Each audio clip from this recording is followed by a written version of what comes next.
Have an Audi and you want to replace your garage clicker with using the buttons that are built into your car, here's how you set that up. So first, you go to the main menu in your car.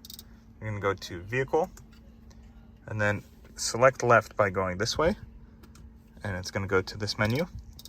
And you scroll down to Vehicle Settings, and from here, scroll down to Garage Door Opener.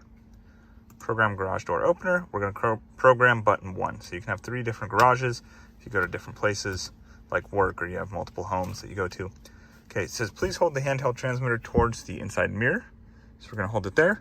Now press and hold the button on the transmitter. So I have just button 1 programmed here, or you might have a transmitter where it's just one big button. So I'm just going to hold it and push down. You'll see the orange light go off in there.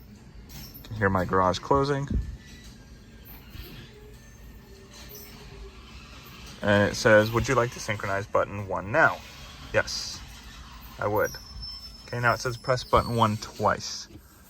So hopefully you can see my garage is closed right now. So I'm going to press button 1 twice.